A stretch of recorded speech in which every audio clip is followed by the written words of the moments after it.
Parler de marionnettes, Lucie, c'est bien ça. Marionnettes un Exactement. peu particulières du Nord. Hein. Tout Alors, à fait. il y a les géants du Nord et là tu me parles de petites en fait. Bah voilà, on a choisi les marionnettes. On va parler plus précisément du théâtre Louis Richard, qui est le plus ancien théâtre de marionnettes du Nord-Pas-de-Calais.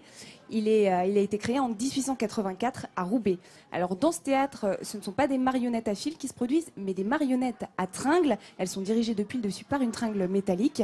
Et c'est typique de la Belgique, de la Picardie et du nord de la France. Et vous allez le voir, les pièces sont jouées en français, mais aussi en patois. J'étais le premier comique du théâtre de Louis Richard. Elles Plus sont tard- faites de bois et de tissu, elles ont le regard figé et pourtant elles sont vivantes. Ce sont les marionnettes à tringles, une collection de près d'1 millier de personnages qui au 19e siècle ont fait la joie de nombreux habitués des théâtres de marionnettes entre Roubaix et Lille. Dès qu'on la prend en main, voilà, elle est absolument...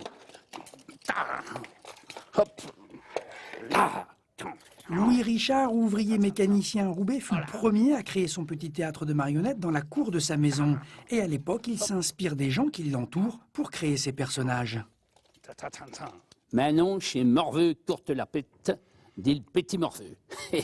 C'est le personnage qui ressemble le plus au spectateur du théâtre de Louis Richard, hein, donc à la fin du 19e siècle. C'est un jeune ouvrier d'usine. Elle a voulu m'envoyer à l'école, j'allais jusqu'à la porte, je fais jour demi-tour, je fais jour tout dit de chouette.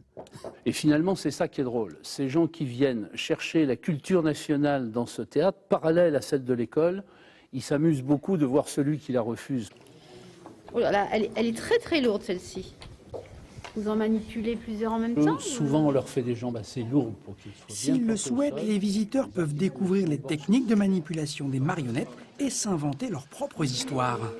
On ne met pas en scène des marionnettes comme on met en scène des humains. On peut se permettre d'autres choses. C'est magique pour moi. C'est peut-être parce que c'est un souvenir d'enfance. Sans doute. On a l'impression qu'ils bougent vraiment et qu'elles sont vivantes, mais c'est un peu dur quand même. Elle appelle Plus d'un siècle après sa création, le théâtre de marionnettes reste très ancré dans le nord de la France. Morveux, Courtelapette et ses amis viennent de fêter les 130 ans du théâtre Louis Richard.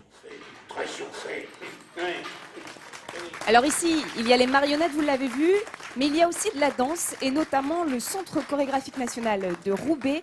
Alors nous avons rendu une petite visite à son directeur Olivier Dubois. Il est en pleine création en ce moment, ce chorégraphe renommé.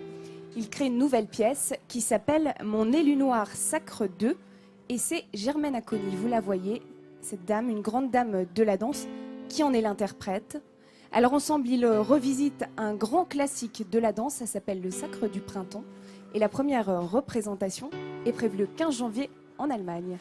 Et c'était une brève culturelle de notre amie Lucie Chaumeté. C'est vrai que c'est une terre ici de création et de danse contemporaine. Également, centre culturel, s'il en est, me dirait Jean-Sébastien Petit-Demange.